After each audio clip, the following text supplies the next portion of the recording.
Welcome to the Third Chair, a show about real people, real stories, real life.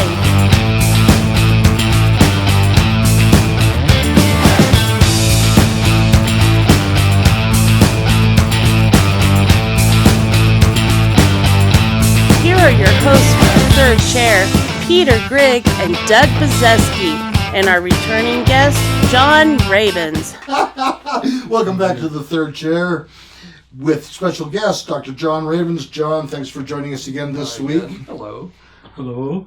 Well, we ended last week's episode talking about Sheikah the ball python, and we are going to move back to your book, Defined by Fire, to talk about 3 more ideas of what you learned after suffering a tragedy, not only of losing your father, but also your house and several possessions during the June 2013 Black Forest Fire. And so Doug is going to kick it all off. You know, I read this past week, someone wrote, if you spend enough time with somebody, it's easy to find faults. And that's why I was an auditor, because it's easy to find faults and I wanted an easy job. But you say, don't worry about what others think as part of your philosophy. Can you describe what's behind that? That's chapter 5 of the book. I'm not defined by what others think. I'm defined by what he thinks. And I still struggle with this today, I'll be honest. This is the one that's given me the most difficulty in getting through. It's important to be sensitive to what other people think. Don't get me wrong. Think of you. Think of me. Yeah, right. Right. But I have such a vivid imagination that, I fear resentment or rejection so much that oftentimes I'll impute that kind of thinking to someone who doesn't feel that way at all. And it really affects my behaviors. And sometimes I'm learning to work up the courage to say to someone, have I offended you in some way? It's hard for me because I don't want to hear the truth. I want to be the proverbial ostrich with the head in the sand. And invariably they'll say, no, you haven't at all. I wonder why you've been so quiet lately, But that's just me. So it's really hard. And again, I'm not defined by what other people think or what I think they think. That's even more important in my life. And so it's something I'm working through. Sometimes it happens to me like in the middle of the night and I wake up the next morning and say, why did I stay awake for that? I just lost valuable sleep. It's the only thing I did. Nancy, my wife, has a great word for that kind of thinking. She calls it awfulizing. If you think things that just may never be true or may never happen, she says, why are you awfulizing about this? And it's like one of those topics that you mentioned earlier on last week's show. You had mentioned that we tend to think all or nothing. Why not think about the positive things? But we tend to awfulize. That's the worst thing that could ever happen. My life is over. That's a horrible way to think.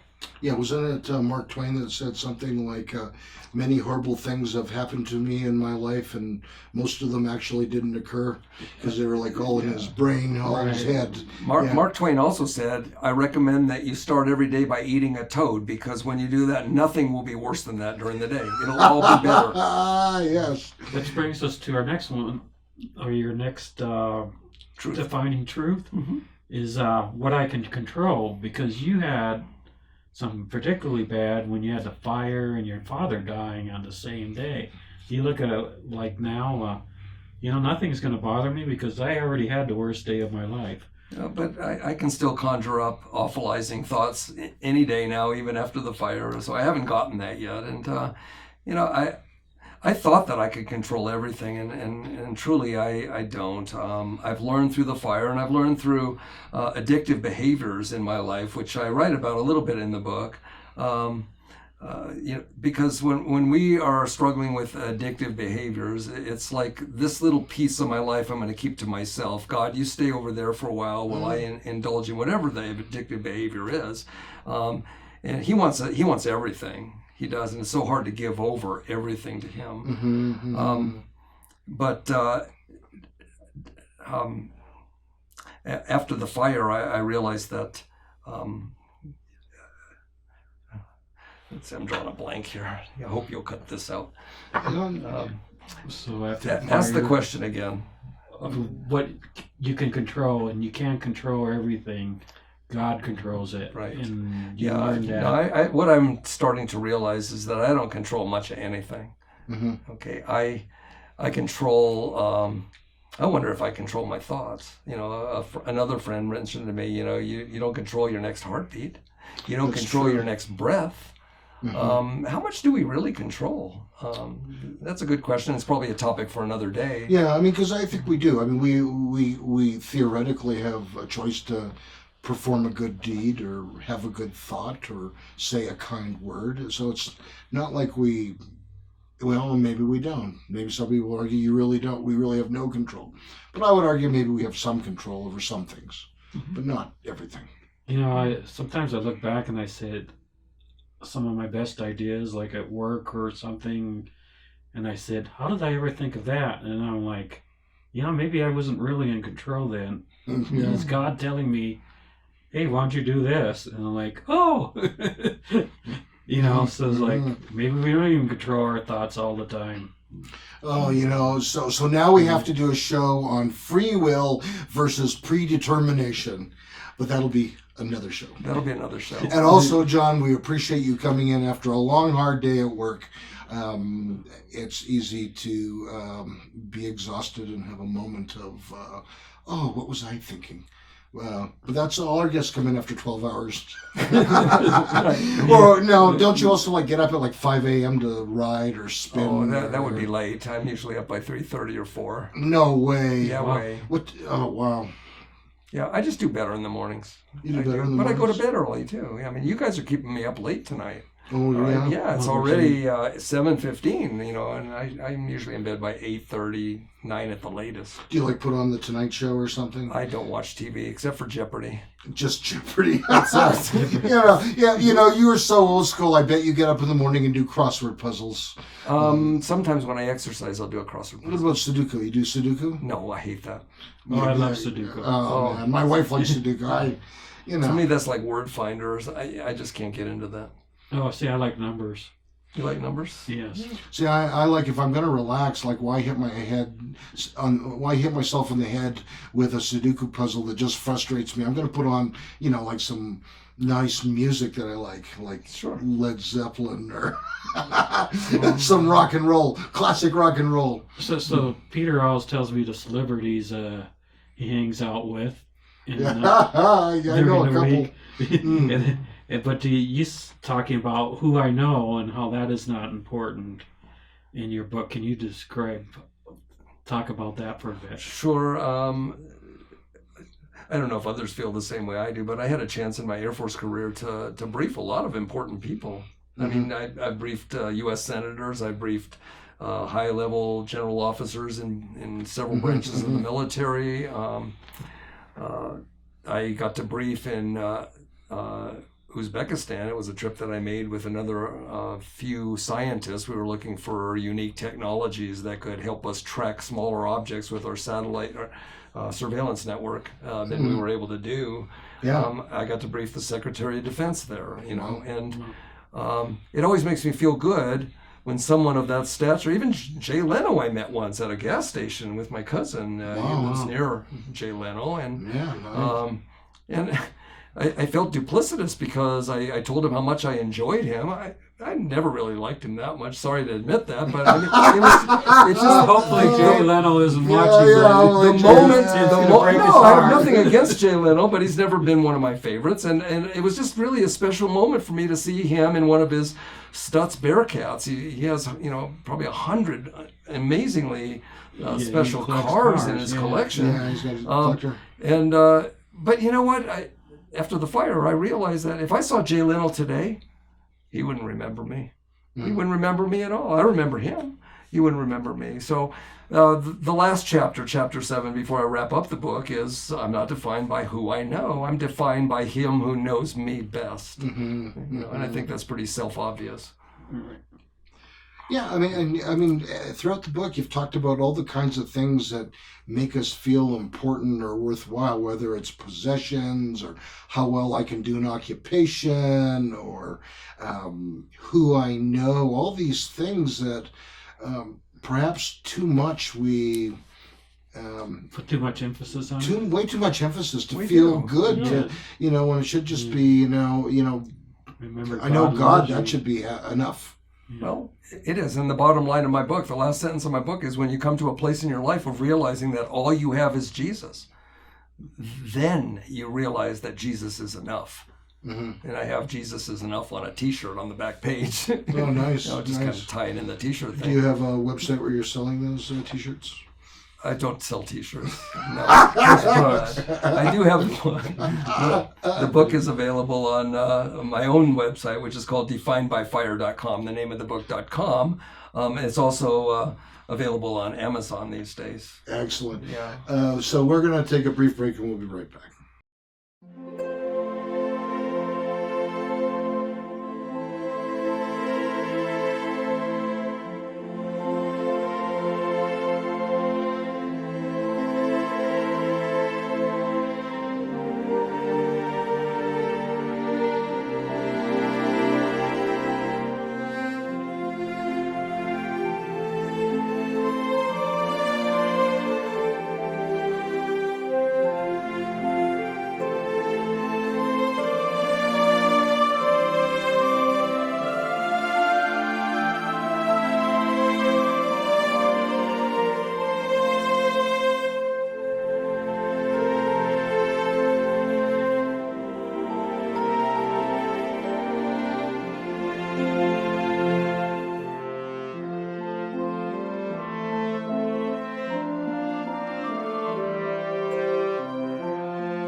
Welcome back to the third chair and our special guest, Dr. John Rabins.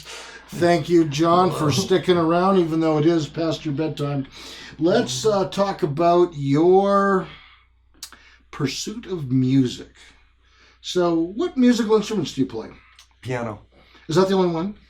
It is. Have you ever played like organ, keyboard? Or... Oh, I've played an organ before, but they're very similar. Yeah, but that didn't turn your crank. Well, I liked it. And so growing up as a kid, did you have to dress up and go to the recitals and sit at the Steinway? And We never used Steinways as a kid. But your parents were very much in They're favor. very supportive. Yeah. They have a piano that they bought about the year I was born. It's just a small Baldwin spinet, which is a small upright piano. And I'm very fortunate because when we went back to California after my mom's death a couple of years ago, I was able to bring that piano back with me. Wow. It's nothing valuable in terms of money, but it sure had a lot of memories for me. And so I'm glad to have it in my house right now. So do you So ever your like... 500 square foot house. Yeah. Enough room for piano?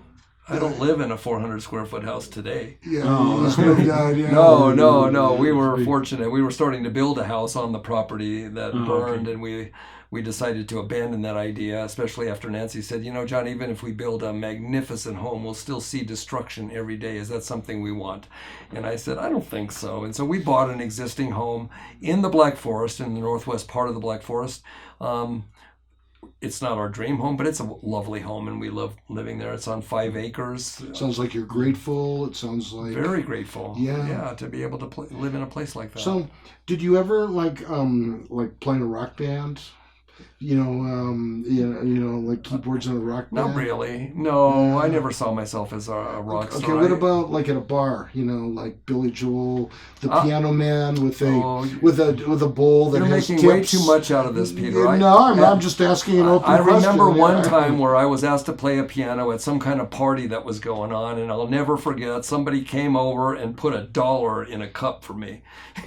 And I thought, what is this? Yeah, you tell us was That's just the extent, one that's, time, right? That's the extent of my professional career as a pianist. As a professional piano player, you made $1. I made $1, and I don't have that dollar anymore. But we lost a lot of pianos in the fire. I thought at one time I wanted to be a famous piano tuner technician, so I was gathering pianos here and there, and I think I had as many as 12 at one point.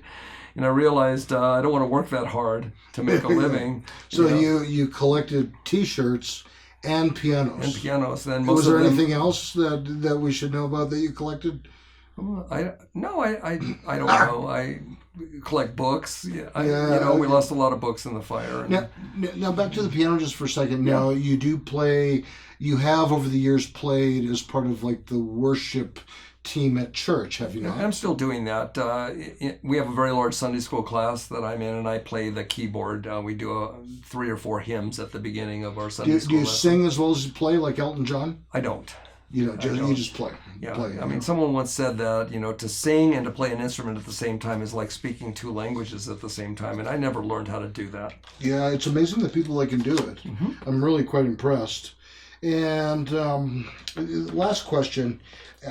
I think I know the answer to this, but I'm curious your thoughts. There's been a lot of research done on the idea that kids that learn music and playing the piano actually end up doing better in math and science.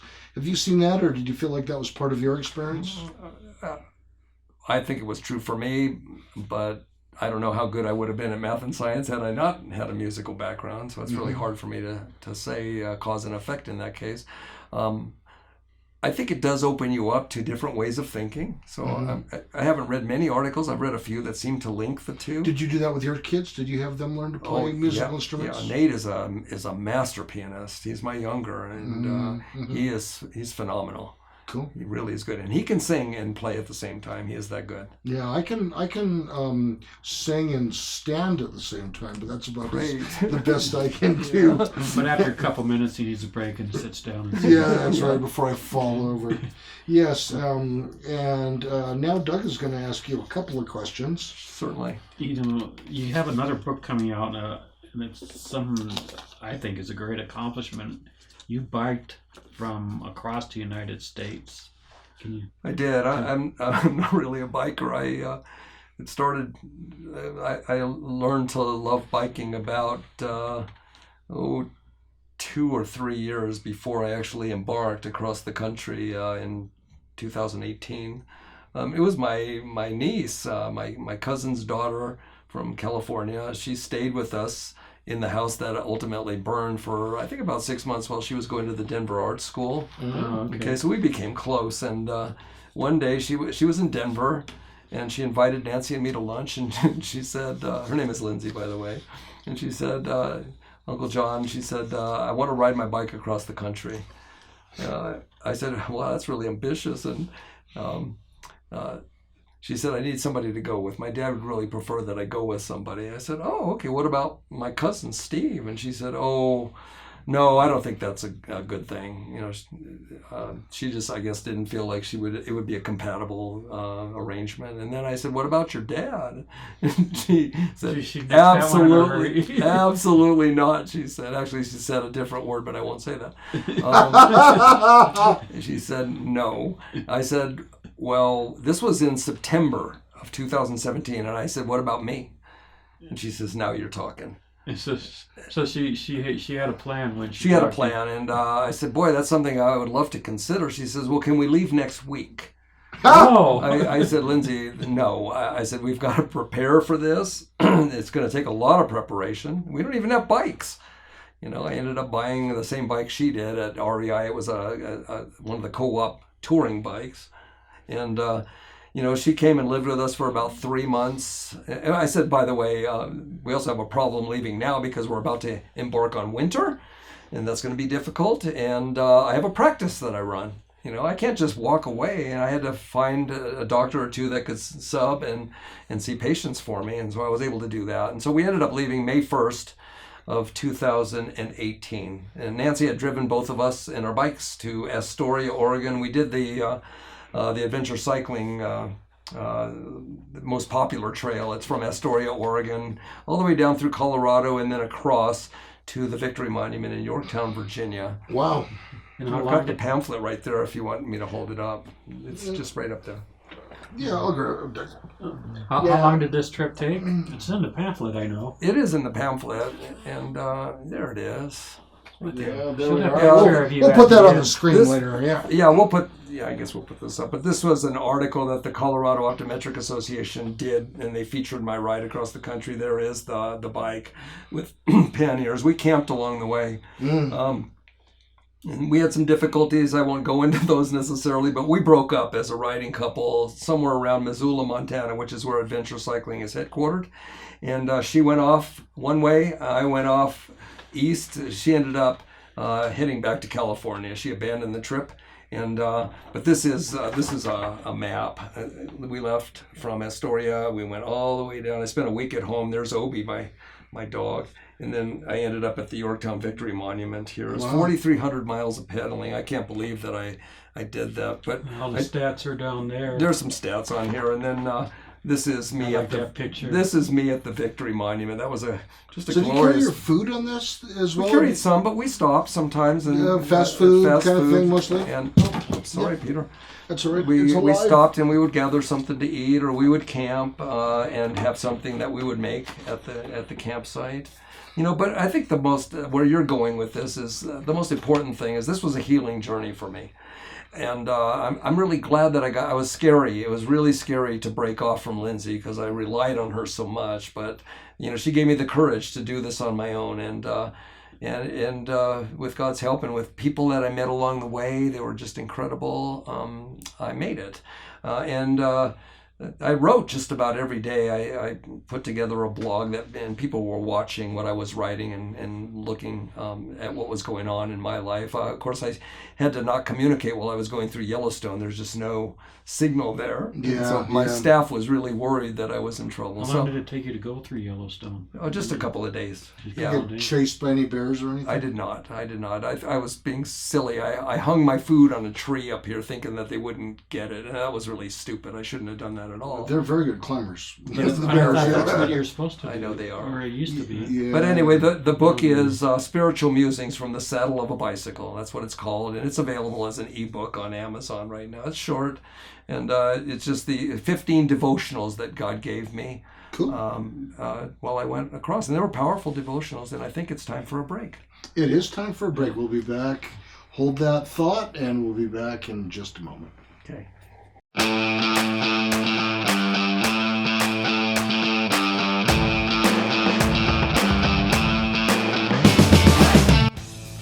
Hi, I'm Peter Gregg. And I'm Doug Biseski, and we are the host of The Third Chair. We are here at 9-Round Kickboxing in Colorado Springs, shooting a little of what we call B-roll for episodes 1, 5, and 6. Yes, Peter's about to get his butt kicked while I eat a hamburger. Subscribe to our YouTube page to watch these episodes. They are a sight to behold. Follow us on social media.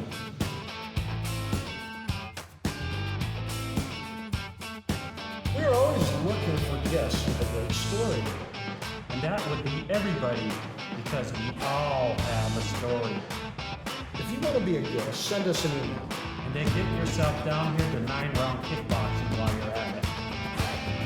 Yes, guys, if you're interested in getting fit without getting hit just like Mike, just head over to 9round.com, find one of our 3 locations that's closest to you, and book that free intro workout.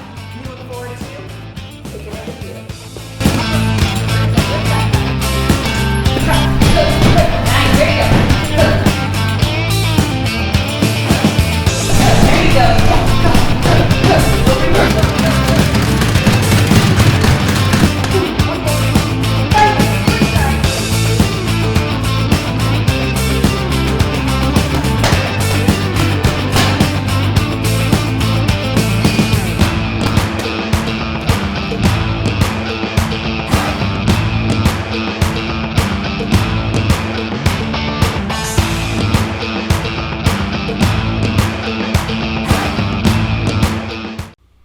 Welcome back to the Third Chair with John Rabins, who was a graduate of the United States Air Force Academy.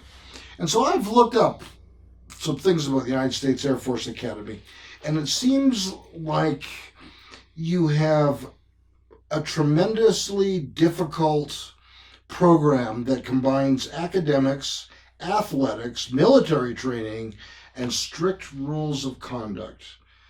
At least that's what all the cadets are whining about now. Was it like that when you went? And when did you go? I graduated in 1973. Wow, that was like...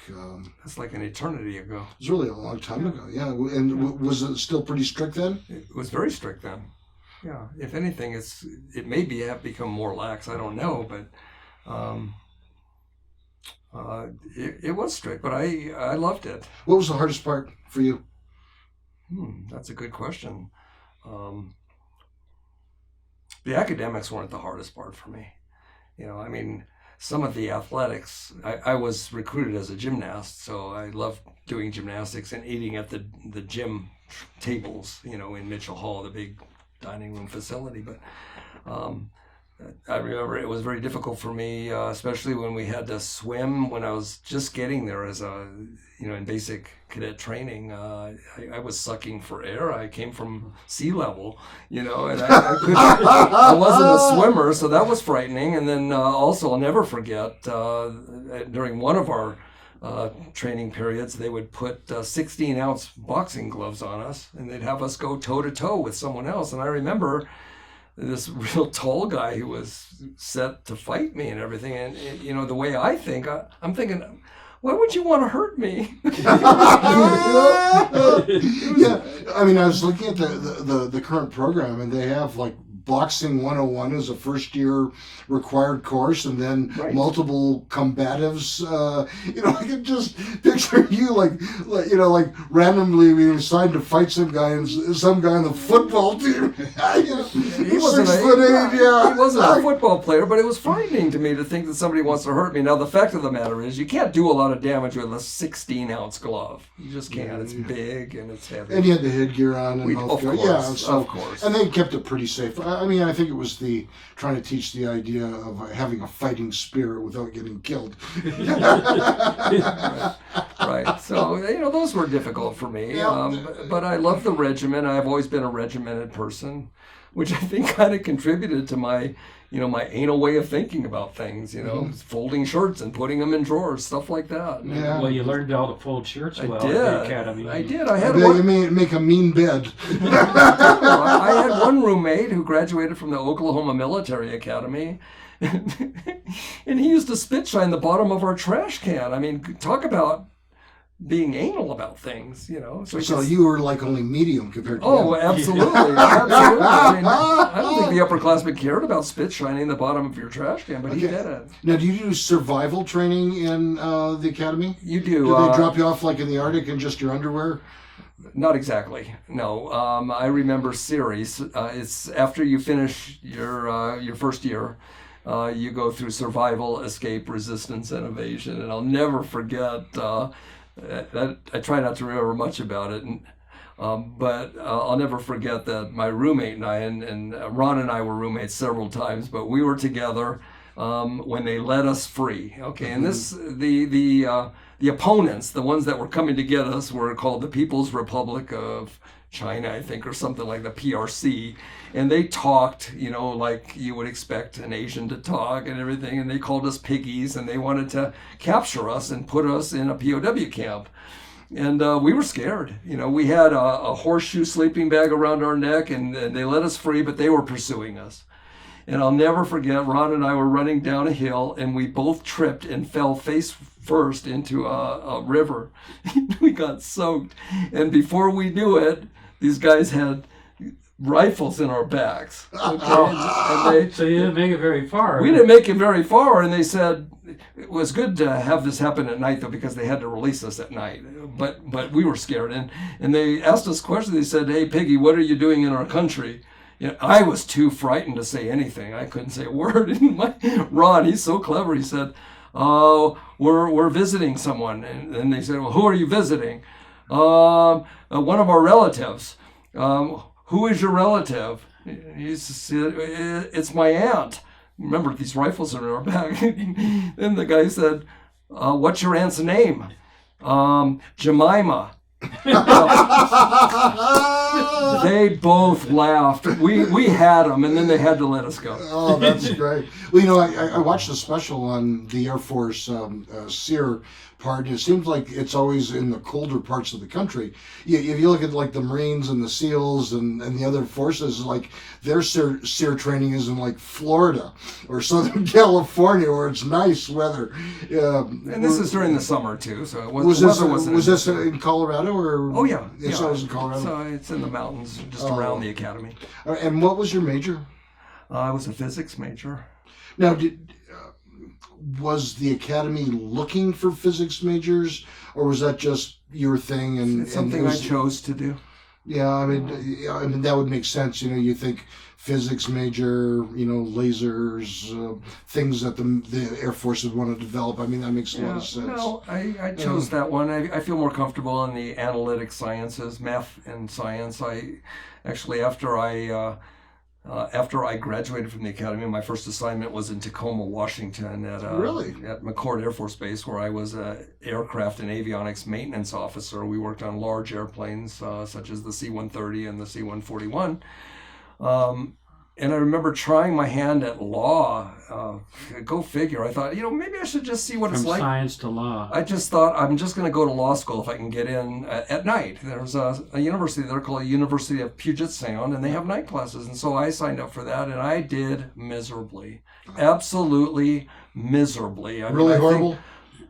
It was worse. I mean, because you have probably had high grades in the academy. I did, and I just could not get the hang of this. I think I got 3 C's and a D. And so why do you think that was? Because I know why it was. Okay, I know why it was, and it was because I like mathematics. I like mathematics because in mathematics, if you add 1 to 1, you get 2, right? Right. Always. Okay. It doesn't matter if the judge wakes up grumpy, and it doesn't matter if a juror oversleeps and doesn't come on time. Okay. None of that matters. But this is just a cute analogy, but in the law, 1 plus 1 is often 2, but sometimes it comes out to be 2.05, but then it might get appealed, and at another level, maybe it gets back down to 2, or maybe it gets to 1.75. I have a hard time with that kind of logic and thinking. So it's like a lack of absolutes in part.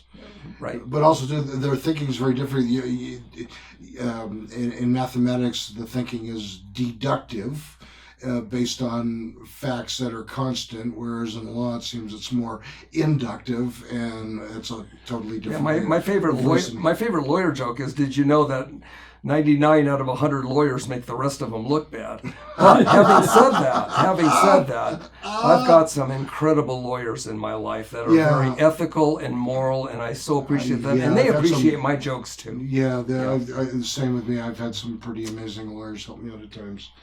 And that wraps up the Air Force Academy questions. We will talk about your Air Force career when we come right back from this break.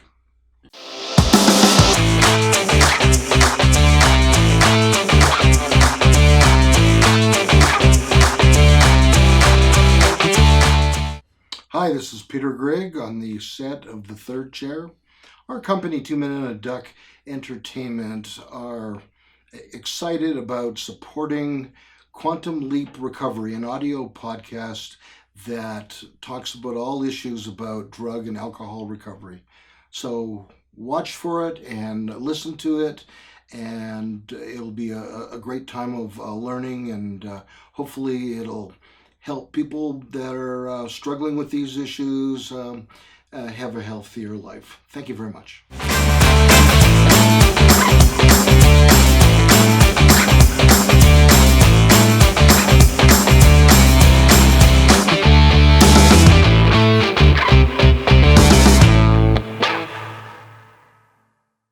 Welcome back to The Third Chair with our special guest, Dr. John Rabins. Hey, yo. Hey. Thanks for being here. It's good to be here. Yeah, you're triple OG like us. I got that last week. Triple OG? Yeah. Oh, my goodness. So, you were in the Air Force. since you graduated from the Air Force Academy, so It's kind of a logical follow-on. yeah, you Yeah, made it colonel or something. Yeah, tell us about all this, Doug. You have Colonel. questions. Colonel, big egos on your shoulders. At Did one you feel- time. Did you feel important when you made Colonel? Unfortunately, yes. But I've grown through that. Did you have a big staff at the time, or It because depends you were on the job mostly- I was in. Okay, Yeah. you had different jobs as a. But colonel? I had a lot of people work for me when I was a second lieutenant as a branch chief at in an avionics branch, whether it be the communications radar branch or the instrument branch. I had a lot of technicians that worked for me. But really, I felt That like was I in the worked for them. Potomac. That was what? In the Potomac area in Washington. No, that was in Washington State, Tacoma, Washington. Yeah, Tacoma. Tacoma. Tacoma, McCord Air Force Base is McCord. there, and it was. I really enjoyed it. I've enjoyed every assignment that I've had. And you were in the Air Force, what, 25 years? 25 years. Yeah. Which jets did you fly? Do you see how thick my glasses are, Yes, Peter? I did. That should answer your question. So they didn't let. I was never eligible to fly. No, So you did C-130s. we worked on C-130s, which is a turboprop, and then we also worked on C-141s, which is a jet. Yeah, I rode in the back of a C-130 a few times. Mm-hmm. Passenger, worked for the Army, but the Air Force took us from spot to spot. So did you ever have to ride in the back of one of those on a trip? I got to ride. When I was a cadet, we got to ride because they had free hops for us to go on vacation and not have to pay for tickets. I don't know that those are available so freely as they were then. They were available, but I don't know if... Yeah. I think they started charging $25, which still is a great deal. Still a great deal. Yeah. Yeah. But I've enjoyed every assignment. I've taught at the Air Force Academy in the math department. It's, of course, where I met Nancy. She was teaching in the math department as well. Were you doing like theoretical mathematics or just like regular calculus or what kinds of things? No, we taught very different classes. I ended up teaching advanced level classes. I just really loved doing that. We beat the death out of the one-dimensional heat flow problem. Oh, wow. Yeah, in terms of describing it mathematically. And Nancy taught what we like to affectionately refer to as the trailers and failures. She had a lot of football players in her classes. Nancy's particularly gifted at understanding where a person who's struggling is, and then she can kind of just go underneath that at just the right level and pick them up and raise them to a higher level of understanding. Wow. Yeah, I don't think I'm as good at doing that. To a passing grade. She got a lot of kids to pass that would not have passed. Yeah, That's pretty good. yeah, and they gave her a lot of credit. Oh, that's good. Yeah. And you also got a PhD in the Air Force. It was just one of those things that I was fortunate to do, and it was done at the University of New Mexico in the Institute for Modern Optics, and that's where I did my PhD in lasers and optical physics. And my next assignment after that was at the Air Force Weapons Laboratory in Albuquerque, New Mexico. Oh, wow. So you didn't have to travel far, did you? No, I did it right there, and I was sort of recruited in there as the military lead of a really neat facility where we were working. This was under SDI, Strategic Defense Initiative under Reagan's presidency, and we were actually building the enabling technology for what might become a ground-based laser weapon system against a satellite. Wow. Okay, now that's really sensitive stuff. It's been declassified since, but we were actually figuring out how to correct for atmospheric turbulence. Something we all know is that stars twinkle, right? Right. They twinkle. They're not twinkly out there. If you were on a Hubble telescope, you wouldn't see a star twinkle. It would look like a constant beacon of light. But stars twinkle because of atmospheric turbulence. Okay?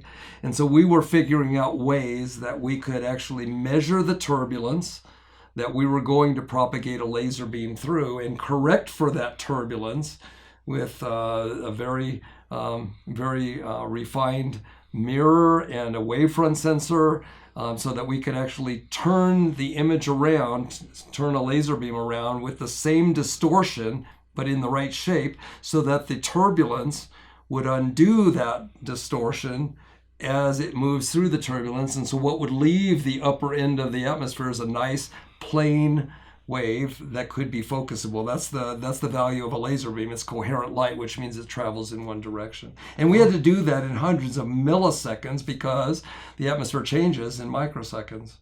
So the amount of turbulence keeps changing. Did you ever get to make Actually, I think I said that wrong. We had to do it in hundreds of microseconds because the turbulence changes in milliseconds. Wow. Yeah. So did you ever get this done? Or we developed a system. Now I can't say whether it ever became a weapon system. I was debriefed from the program well before it ever reached any kind of fruition, so I don't know.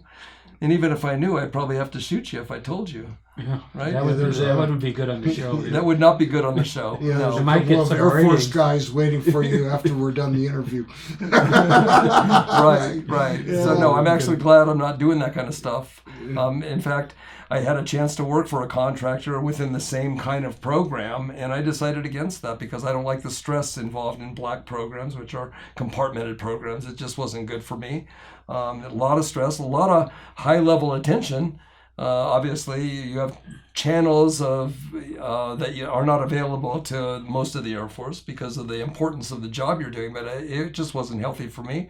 And then the dream of becoming an optometrist came alive again as I was getting close to retirement. And I said, you know what, I think I can do this. I wanted to be an optometrist when I was a little boy. I had a great optometrist who did something called vision therapy with me, which is exercises basically to help me strengthen focusing problems, binocular problems, tracking problems. And I thought, wow, if I could influence the brain in that way, vision is a lot more than glasses. I mean, we see not in our eyes; those are just really fancy light pipes. We see in the brain. That's where we create pictures. And I thought, if I could help some young person who's struggling with dyslexia, like you mentioned, your friend at the gym had, or if I could help somebody who can't focus very well or has tracking problems, and so much of my practice for most of my career has been at least. Partly vision therapy. I've tried to do some vision therapy with young people mostly. Wow. But you also worked a prison program. How did you get involved with that? Oh, this wasn't part of my Air Force career. This was probably 15 years ago when I first started in optometry. I got a call from a guy named Jeff Lose, who is an optometrist in Pennsylvania, and he owns a company called Institutional Eye Care. And he has probably 100 optometrists across the nation working in institutions to do eye care and provide glasses to inmates. And so he asked me if I'd be interested in that. And I said, well, sure, why not? And so he had me go and meet with the HSA, which is the Health Service Administrator at the Cheyenne Mountain Reentry Center. It's downtown on Las Vegas Street. It's no longer in operation. And I met her, and she showed me what I'd be doing and how I'd be doing. And I thought, I'd like to try this. And so that started a 15-year career in prisons. And now I'm doing 3 jails in Colorado. I do the Weld County Jail, the Larimer County Jail in Fort Collins, and then I also do Adams County Jail in Brighton. Wow. So you drive to Fort Collins? I drive to Weld, and then I drive to Fort Collins. It's a long drive, but I do it all in the same week so that I'm not doing separate trips. I stay overnight. Once a month you do these places. Once a month, yeah. And then I drive to Brighton where my tech, Andre, joins me because there's so many there that we see. We've seen as many as 50, 51 or 54 in 2 days. That's a lot of patients to see. Because if you work 8 hours, that's over 3 an hour. Yeah, we work more than 8 hours on those busy days. Yeah. We worked 10 this last Saturday, and then we didn't have too many on Sunday before we left. But it's very rewarding because, you have a captive audience. and many of them are hurting. And so I always pray before I go in, and if they want prayer, I'm there for them. And it's just so delightful. It's so delightful to be able to touch them in a way other than optometry. So we'll hold that thought, and we'll be back in just a moment. We sure hope you're enjoying this episode of The Third Chair. Would you like to be a sponsor for The Third Chair? We would love to have you join us to keep the show going and also help your business. send us an email about your product or company, and let's talk. And follow us on social media. Now back to the third chair. Yes. Welcome back to the third chair and our guest, Dr. John Rabins. John, you went to optometry school. Tell us about that. Was that hard? Is it a pretty rigorous program? It is a rigorous program.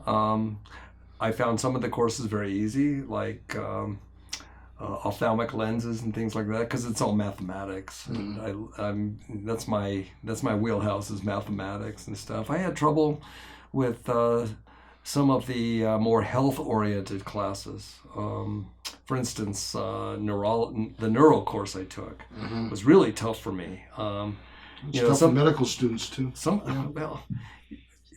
of the younger students, they were all younger than I, because I went, at the age of 48 after I finished my Air Force career, somewhere around there. And some of them they're just so sharp and everything. They know all of that. But I look at the brain and I think, man, it looks like Jello. They do these coronal sections and things like that, and I'm thinking, what the heck is that? I really had a hard time, and so I was very grateful that my instructor was understanding, and I at least passed the course. Sure. Yeah. But it was tough. Tough, and I was. Most optometry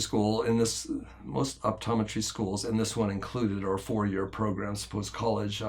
But I qualified for an accelerated program, which is 2.5 years. And there were 7 of us that had advanced degrees that qualified for this program. So they beat on you harder because they don't beat on you harder, but you go to school year round. You don't get any breaks. Gotcha. And it's like taking a drink from the proverbial fire hydrant. Open up, here it comes. And you just retain as much as you can. It was difficult. Would you recommend young men and women consider careers in optometry with the state of the art now? I do, and I have.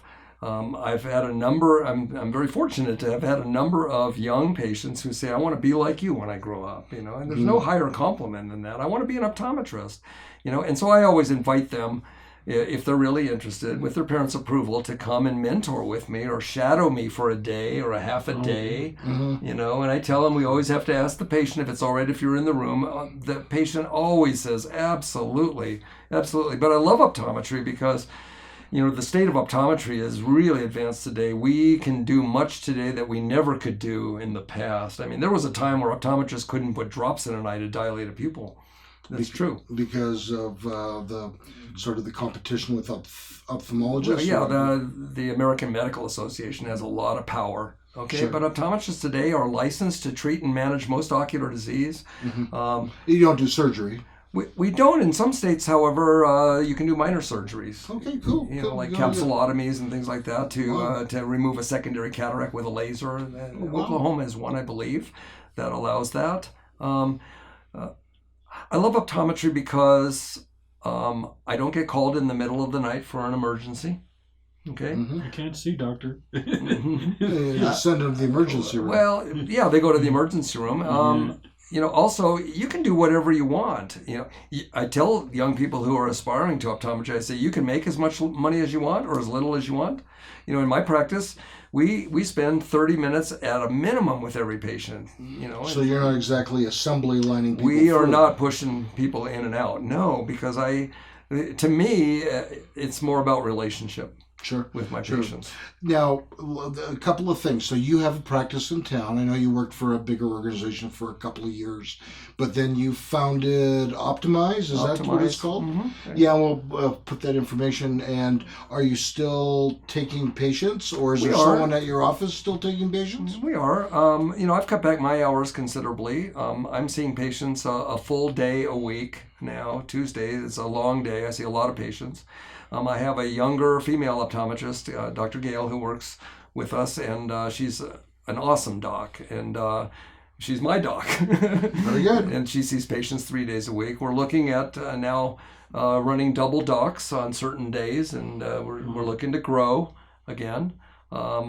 It's a very exciting time. Well, COVID had been tough on the practice. I mean, I don't know what were the rules. I mean, for my dentist, I could only go in if I had an emergency. That was true with us for at least a month or two. Yeah. And then that's been opened up. We're taking precautions, obviously, per state mandate, but we're managing, and we're seeing a good amount of patients now. It's almost back to what we considered normal. Now, you're in what would be considered private practice. I know some people prefer things like academics or research or whatnot. So what are the challenges of running a private office? I know there's lots, but I mean... Just about everything. Just about everything. I mean, yeah, we started pretty much ones? from scratch. I mean, I did purchase equipment and records from a doctor that I was working with at a family-owned optical. I worked there for a while, and then she retired, and then I moved on to Form Optimize, and there's a whole lot to think about, and unfortunately, back then, the courses at optometry school on business management, running a business, were really sparse. They just didn't exist, and so we had to learn a lot of stuff, by doing it. Sure. But they wised up, I think, and nowadays they're teaching these kids how to run a practice. But I tell people who want to be an optometrist, you can work in a large ophthalmology practice where all you see is disease and do disease management. Some people love that. Mm-hmm. That's not for me. I like to spend more time with my patients and really get to know them, and by the way, as a byproduct, help them see better. Yeah, that sounds great. The staff turnover has to be a challenge. It is. Yeah, I mean, probably the only industry I think that may be higher than yours is like the bartending industry. Well, it's funny that you mentioned that. You have no idea, but Andre, my principal tech and scribe, he was a bartender. Yes. So I like to think he moved up, and he is terrific. I just really appreciate having him on board. He's the only one that goes in with me to the Adams County Jail and sees inmates, and he's great at that. Now, technology is an interesting phenomenon. I mean, amazing softwares come out. I know you do some real cool pictures of the retina. You got to, every time I go into your office or my family goes in, my entire family does go in, shameless plug, it's all the gizmos that you're checking things out with is pretty amazing. I believe in having the best stuff. Here's my analogy. I liken good optometry to a horse race. Okay? As opposed to a horse. So you want to be secretariat. Yeah. Well, in a way, we all know that, a bad horse cannot carry a good jockey. Right? Right. It's just not going to happen. They won't win any races. A good jockey can't carry a bad horse. Okay, maybe they'll win a race here and there, but they're not going to. What you want is a good jockey on a good horse. Right. And I view my equipment as the horse and me as the jockey. And if we do our jobs well, and we have good equipment, we're going to deliver the best quality eye care you can get. And my mantra has always been, marry up high quality eye care with high quality eyewear, and you get your highest quality vision. That's been my mantra. Well, very good. So, John, on the screen, we're going to put up some information about how people can get your books, your office, contact information. Is the best way for people just to phone the office to make an appointment? Oh, sure. Or do you have like email contact forms? You can look up Optum-Eyes on the internet, or 550-EYES is our telephone number. Pretty easy to remember. 550-3937. 719 area code here in Colorado Springs. That is true. And in case you want to come from Kentucky to get your eyes checked. Yes. Mention that you saw this show, and we'll give you a coupon for $1 off the bill. John, any other final thoughts before we wrap up? I don't. I just really appreciate the opportunity to be here and share with you guys. And Peter, I've enjoyed our friendship over the years. It's been really special to me. And thank you for inviting me to do this. You're so welcome. Thank you for taking the time. You've taken a lot of time out of your schedule to do these interviews. We're very grateful. And that will be it for tonight. So from 2 Minute Duck Entertainment and the Third Chair, we say good night, and we'll see you next week. This has been the Third Chair.